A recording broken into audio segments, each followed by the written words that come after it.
नमस्कार, स्वागत है आपका एनडी एनालिसिस देख रहे हैं आप। मैं हूं आपके साथ प्रेषिता शर्मा। सभी अनुमानों को गलत साबित करते हुए हरियाणा में तीसरी बार बीजेपी सरकार बनाती दिखाई दे रही है। बहुमत का आंकड़ा पार बीजेपी के खाते में 48 सीटें और कांग्रेस के पास 37 सीटें। हालांकि कांग्रेस को पिछली बार से 7 सीटें इस बार ज्यादा मिल रही है। इससे यह साफ है कि हरियाणा में किसी भी तरह की सरकार विरोधी लहर नहीं थी, ना ही कोई ऐसा मुद्दा चला, क्योंकि कई सीटें ऐसी हैं जहां बीजेपी का जीतना मुश्किल था। तो वहीं कांग्रेस इस परिणाम को लोकतंत्र की नहीं, तंत्र की जीत बता रही है। जम्मू कश्मीर की बात करें तो वहां पर 10 साल बाद हुए चुनाव में नेशनल कॉन्फ्रेंस और कांग्रेस ने बहुत अच्छा प्रदर्शन किया। यहां बीजेपी सरकार बनने की उम्मीद लगाई जा रही थी, लेकिन कश्मीर घाटी में भाजपा का खाता नहीं खुला। भाजपा सिर्फ जम्मू में लगभग 30 सीटों तक पहुंच पा रही है। राष्ट्रीय राजनीति के लिए ये जो नतीजे हैं इन दो राज्यों के, वो क्या संकेत दे रहे हैं? हरियाणा में कौन सा जादू चला है? जम्मू कश्मीर में सत्ता से दूर क्यों रह गई बीजेपी? क्या अभी भी मोदी का मैजिक बरकरार है? क्या गठबंधन में ही कांग्रेस का अस्तित्व है? ये तमाम सारे सवाल आज इसी पर चर्चा करेंगे, लेकिन उससे पहले कुछ राजनीतिक प्रतिक्रियाएं नतीजों पर सुन लेते हैं।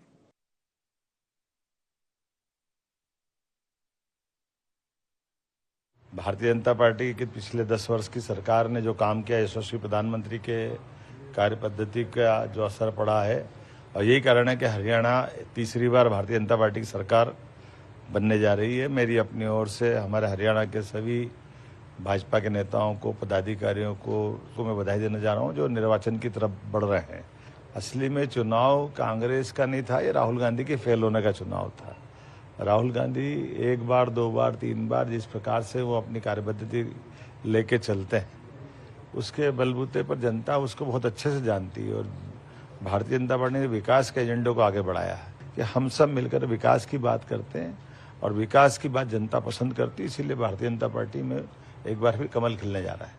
चुनाव परिणाम पूरी तरह से अप्रत्याशित आ रहा है। हम लोग बहुत ज़्यादा उम्मीद करते थे कि कांग्रेस की सरकार हरियाणा में भी और जम्मू कश्मीर में भी बनने जा रही है। दोनों राज्यों में लोगों का जो रुझान था वो पूरी तरह से कांग्रेस के पक्ष में था, लेकिन ये कतई नहीं सोचा था कि इस तरह से चुनाव परिणाम आएंगे। वहाँ तो ये उम्मीद कर रहे थे कि एक तरफा कांग्रेस पार्टी की जीत होगी, जो संभव नहीं हुआ। अब जनादेश है, जनादेश को स्वीकार करते हैं। चलिए चर्चा की शुरुआत करेंगे। खास मेहमान हमारे साथ जुड़ रहे हैं। सबसे पहले परिचय आपका करा देते हैं। मध्य प्रदेश भाजपा से मीडिया पैनलिस्ट ब्रजराज सिंह हमारे साथ जुड़ गए, स्वागत है आपका। छत्तीसगढ़ कांग्रेस से अमित श्रीवास्तव हमारे साथ जुड़ गए हैं, आपका भी बहुत स्वागत है।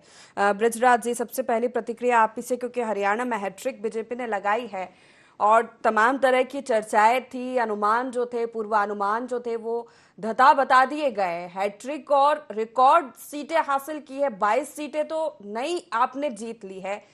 क्या ये मोदी मैजिक फिर से चला है?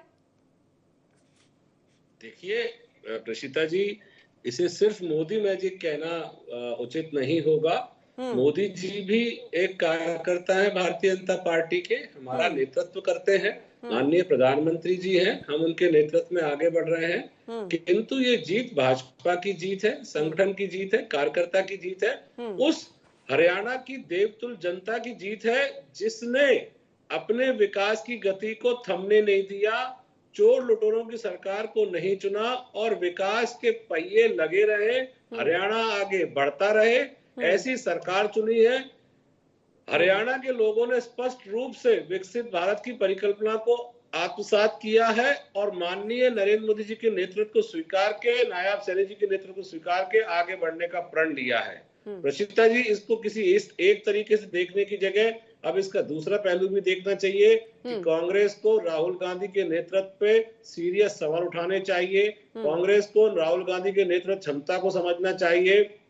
कांग्रेस को यह समझना चाहिए कि झूठ की फैक्ट्री चलाकर आप माहौल बना सकते हैं, किंतु चुनाव नहीं जीत सकते हैं। 2024 तो परिणाम को भी लोकतंत्र की नहीं, तंत्र की जीत बता रहे हैं हरियाणा में, क्योंकि जिस तरह के पूर्वानुमान थे तो उसमें तो ये परिणाम तो बिल्कुल अप्रत्याशित है।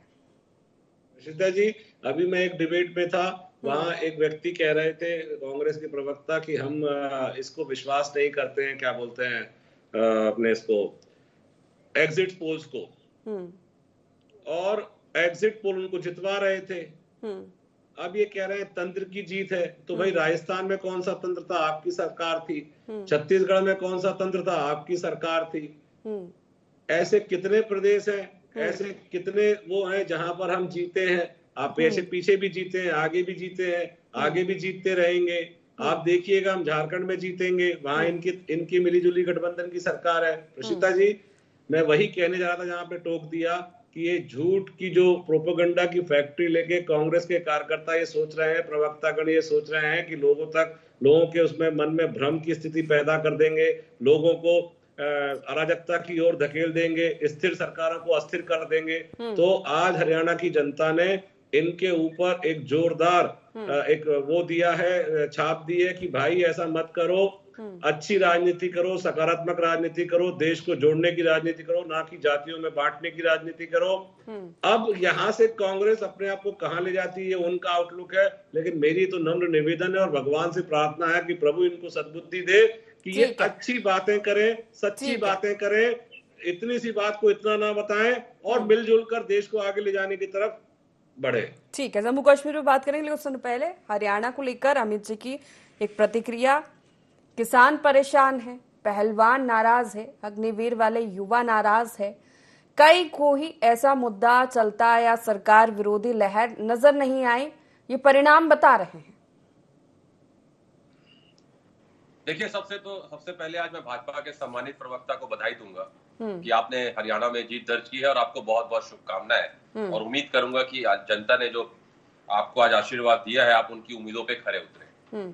और निश्चित तौर पे पूरी बातों को मैं आपके सुन रहा था, आप झूठ, प्रोपेगेंडा इस टाइप के शब्दों का प्रयोग कर रहे थे और राहुल गांधी जी के, हमारे नेता के प्रश्न चिन्ह उठा रहे थे। मुझे ऐसा लगता है लौटेंगे फिर उसी अंदाज में एक दिन। बादल घने होने से सूर्य का अस्तित्व खत्म नहीं होता, पहली चीज। दूसरी चीज, अगर आप दिल्ली में नहीं आए, अगर आप दिल्ली में नहीं आए, अगर आप बिहार में नहीं आए, अगर आप छत्तीसगढ़ में नहीं आए, अगर आप मैं पिछले लगातार जो चुनाव आप मोदी जी के नेतृत्व हुए, इसलिए मैंने छत्तीसगढ़, राजस्थान सारे को गिना, और लगातार ऐसे अनगिनत राज्यों में जहां पर आप पंजाब में नहीं आए, आप दिल्ली जैसे राज्य में आप नहीं आए, तो क्या मोदी जी का नेतृत्व में प्रश्न चिन्ह उठाते हैं क्या हम? बिल्कुल भी नहीं। लेकिन आप जितने भी भाजपा के प्रवक्ता हैं, मुझे ऐसा लगता है कि निश्चित तौर पे आप विद्वान प्रवक्ता दिख रहे हैं, लेकिन मुझे ऐसा लगता है कि रटा रटाया जवाब शायद भाजपा कार्यालय से दिया जाता है कि प्रश्न कुछ भी हो, आपको जाके ये बोलना है। तो मेरी इसमें घोर आपत्ति है। दूसरी चीज, लगातार किसान परेशान भी थे, आपने भी देखा है कि लगातार आंदोलन होते रहे, वहां पर किसान भाई प्रताड़ित होते रहे, 750 किसानों की जान चली गई। पहलवान लोगों के साथ क्या हुआ, माताएं बहनों के साथ क्या हुआ, हमारी मातृशक्ति के साथ क्या हुआ, ये भी सब आप लोगों ने देखा है निश्चित तौर पे। और हमने जो मुद्दों को लेके गए थे, किसानों की समृद्धि के लिए, युवाओं के रोजगार के लिए, महिलाओं के सुरक्षा और सम्मान के लिए, और सामाजिक समरसता के लिए लगातार। लेकिन जनता जनार्दन होती है और जनता का जो निर्णय है बड़ी विनम्रता के साथ हम उसे स्वीकार करते हैं। लेकिन एक बात और सोचने का विषय होगा कि लगातार जिस प्रकार से ये निर्णय आए हैं, चिंतन मनन हम निश्चित तौर पे करेंगे अपने कार्यकर्ताओं के साथ बैठ के कि ऐसा क्यों हुआ। क्योंकि दोपहर 11:30-12 बजे तक जब हम डिबेट कर रहे थे तो हम काफी आगे चल रहे थे। अचानक ये निर्णय परिवर्तन कैसे हुआ? जैसे अचानक ईवीएम खराब हो जाती है अमित जी। देखिए, रही बात ईवीएम की, तो हिसार से कंप्लेन आ रही है, पानीपत से कंप्लेन आ रही है, महेंद्रगढ़ से कंप्लेन आ रही है कि जो बाद में ईवीएम की जो चेकिंग हुई उसमें 100%, 99% बैटरी चार्ज थी। लगातार अब ये सारी शिकायतें आ जाए, यही मैं सुनना चाह रही थी। पवन खेड़ा जी भी यही कह रहे थे पीसी में।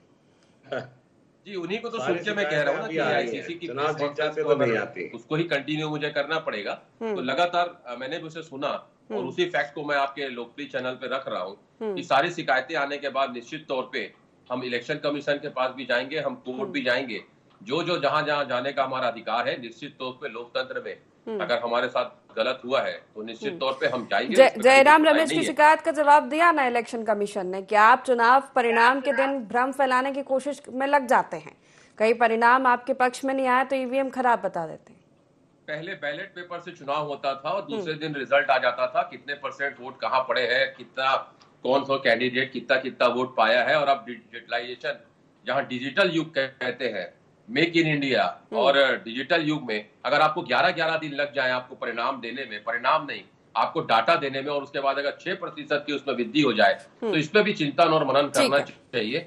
और मैं जी मनीष जी की प्रतिक्रिया। मनीष जी हमारे साथ जुड़ गए हैं, वरिष्ठ पत्रकार है। मनीष जी, हरियाणा के परिणाम, हैट्रिक बीजेपी ने लगाई है, कोई एंटी इनकम्बेंसी जैसी कोई चीज नजर नहीं आई, पूर्वानुमान सारे गलत साबित हो गए। जम्मू कश्मीर के परिणाम, कश्मीर में जिस तरह की उम्मीद थी वहां बिल्कुल जीरो प्रदर्शन रहा बीजेपी का। आपकी प्रतिक्रिया, क्योंकि ये राष्ट्रीय राजनीति के लिए ये जो 2 राज्यों के चुनाव हुए हैं वो कई महत्वपूर्ण माने जा रहे हैं। निश्चित रूप से यदि हम कश्मीर को लेकर के बात करें तो कश्मीर में जिन बातों को लेकर के भारतीय जनता पार्टी का जन्म हुआ, जिन बातों को लेकर के बड़ी आक्रामकता के साथ जिन 2-3 मुद्दों को लेकर के भारतीय जनता पार्टी लगातार जनता के बीच में जा रही थी, उनमें से एक मुद्दा कश्मीर से संबंधित भी था और वो था धारा 370 का, जिसको लेकर के भाजपा लगातार ये कहती थी कि एक देश दो विधान, एक देश दो संविधान, एक देश दो निशान, ये चीजें जो है वो नहीं चलेगी, एक देश में एक ही संविधान होना चाहिए। तो ये बातों को लेकर के लगातार वो जो जनता के बीच में जाती थी, और सरकार में आने के बाद उन्होंने धारा 370 को हटाया, और 370 को हटाने के बाद वहां पर जो परिणाम आए हैं, निश्चित रूप से ये कह सकते हैं हम कि वो परिणाम उतने उत्साहजनक नहीं है भारतीय जनता पार्टी के जितनी वो अपेक्षा कर रही थी। लेकिन मुझे लगता है उसके बावजूद भी ये भाजपा के लिए कोई, मैं कश्मीर जैसी जगह में जो परिणाम आ रहे हैं वो भाजपा के लिए, मुझे लगता है भाजपा के लिहाज से अच्छे परिणाम है। और यदि हम हरियाणा की बात करें तो वहां पर जीत का जो हैट्रिक बीजेपी ने लगाया, निश्चित रूप से सारे कयासों को धत्ता बताते हुए उन्होंने अपने हैट्रिक वहां पर लगाई है। लगातार ये हो रहा था कि किसान परेशान है, वहां पर युवा परेशान है, वहां पर अग्निवीर परेशान है, जिस तरीके की बातें मैं सुन भी रहा था। उसके बावजूद भी देखिए, यदि इतनी अच्छा सबसे बड़ा मैंडेट अभी तक का यदि भाजपा को वहां पर मिल रहा है, तो निश्चित रूप से इस बात की ओर इशारा कर रहा है कि वहां की जनता के बीच में, आम लोगों के बीच में वो चीजें नहीं थी जो परसेप्शन बनाने का प्रयास लगातार जो है किया जा रहा था। ये परिणाम इसी ओर इशारा करते हैं। अब इस पर आप सवाल चाहे जो भी उठा लें, विपक्ष है, विपक्ष का काम है सवाल उठाना, लेकिन उन सवालों को आप जस्टिफाई भी करिए। जिन चीजों को आप कह रहे हैं कि परिणाम धीरे आ रहे हैं, परिणाम सही नहीं है, वोटों में हेराफेरी हो रही है, या सरकार का दुरुपयोग किया जा रहा है, वो सारे आप जितने भी आरोप लगा लें, आप चले जाएं, जो भी करें, लेकिन देखिए जो परिणाम आया है, जनता ने जो मैंडेट दिया है उसका सम्मान होना चाहिए, उसको स्वीकार करना चाहिए। अब आप ये कहें कि सरकार यदि प्रशासन के दबाव में आ गई, या सरकार पर दबाव डाल के आप देखिए कोई 30 वोट से जीत रहा है, कोई 32 वोट से जीत रहा है, तो ये जिताया जा रहा है प्रशासनिक अधिकारियों द्वारा, तो ये सारी चीजें मुझे नहीं लगता कि कोई प्रासंगिक होती हैं। जीत होती है, जीत का कोई विकल्प नहीं है। एक सवाल जरूर करना चाहूंगी मनीष जी, क्या लगता है आपको, क्या काम किया हरियाणा में, क्या स्ट्रेटेजी जो बनाई थी बीजेपी ने, जातिगत समीकरण जो बैठाए थे वो ठीक बैठे और उसी का परिणाम ये बीजेपी को मिला? क्योंकि 22 नई सीटें जीती बीजेपी ने, कांग्रेस ने 15 मौजूदा सीटें गंवा दी, जाटों के गढ़ में 9 नई सीटें जीती है बीजेपी ने, तमाम तरह की चर्चाएं चल रही है। देखिए मैंने पहले ही कहा, अपने इसके पहले वाले स्टेटमेंट में कहा कि जीत का कोई विकल्प नहीं होता है। तो जीते हैं निश्चित रूप से, अब आप उसके लिए जो भी वो लगा लें कि सोशल मैकेनिज्म काम किया या और चीजें वहां पर काम करें, निश्चित रूप से देखिए जो जीत रहा है उसकी रणनीति सफल है, ये तो कहा ही जाएगा, उसमें आप कहीं से सवालिया निशान नहीं लगा सकते हैं। यदि भारतीय जनता पार्टी वहां जीती है तो निश्चित रूप से उनकी रणनीति थी, चाहे वो जाट वोटों को लेकर के हम बात कर लें, चाहे अन्य चीजों पर बात कर लें, चाहे कांग्रेस की सीटों को लेकर के हम बात कर लें, निश्चित रूप से ये बात तय है कि जो जीतता है उसकी रणनीति सफल हुई है, इस बात से कहीं इनकार नहीं किया जा सकता है। ब्रजराज जी, कश्मीर में अच्छे प्रदर्शन की उम्मीद थी बीजेपी के, नहीं कर पाई? नहीं प्रशिता जी, जो प्रदर्शन किया है वो उम्मीद से थोड़ा कम है, लेकिन अच्छा है।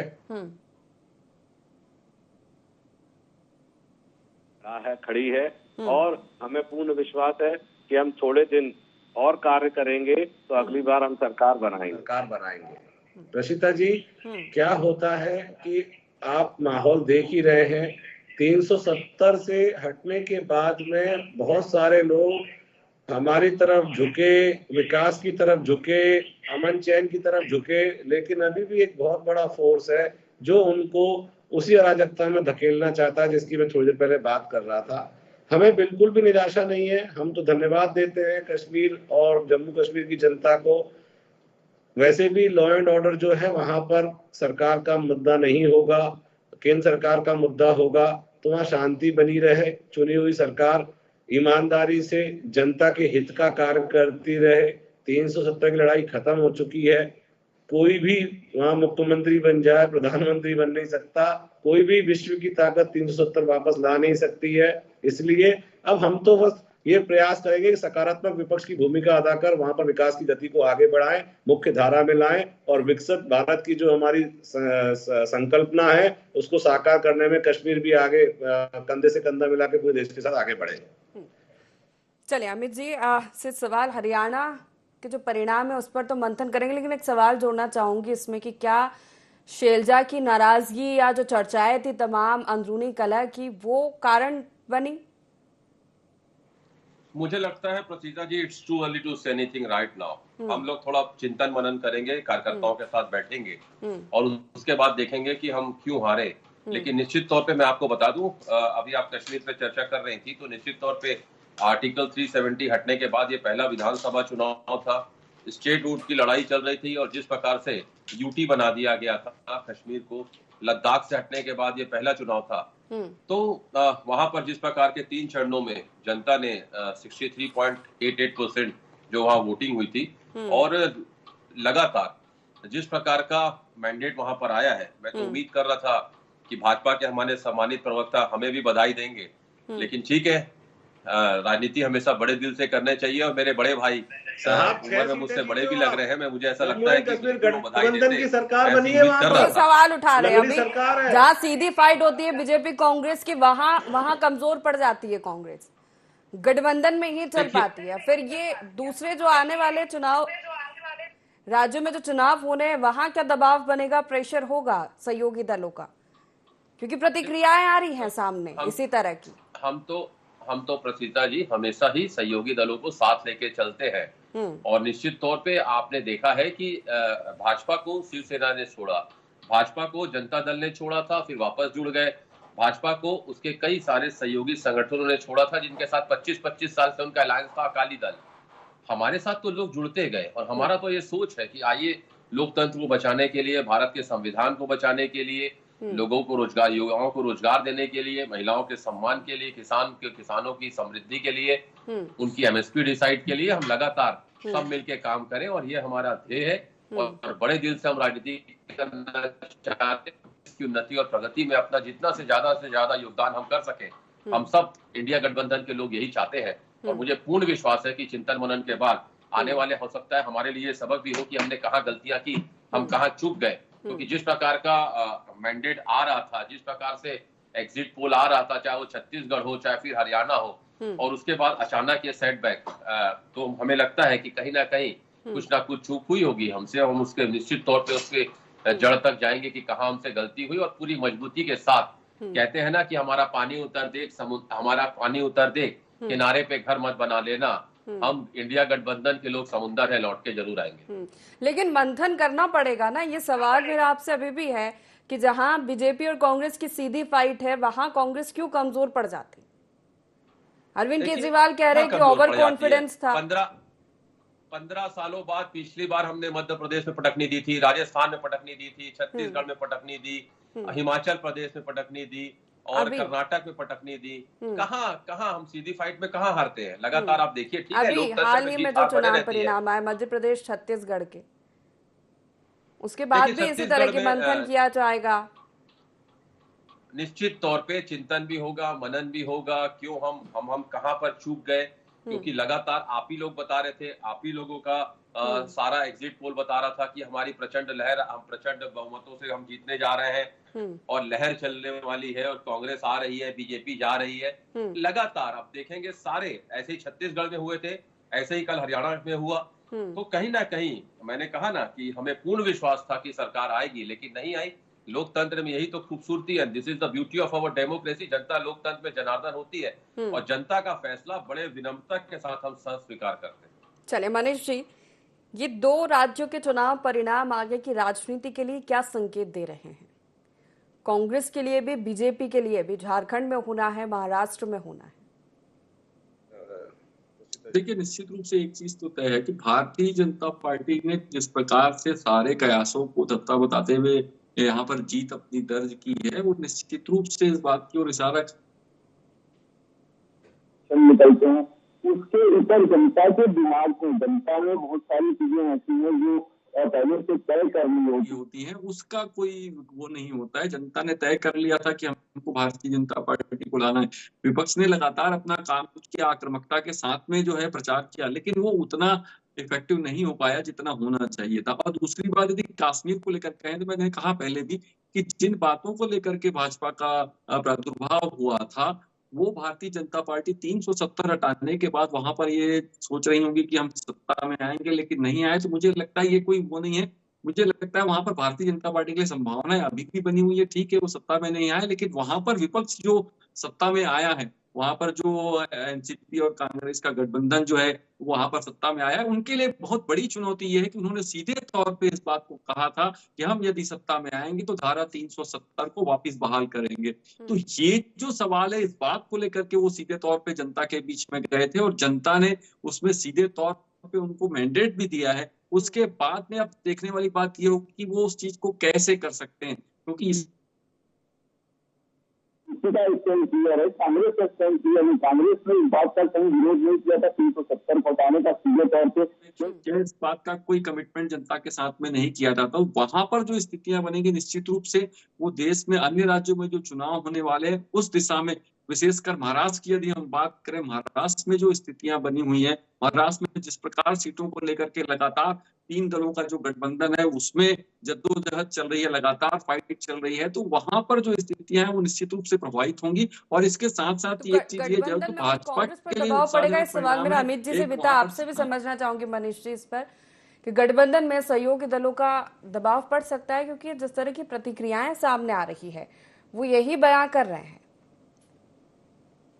मनीष जी, आप सवाल पुनः एक बार दोहराएंगे?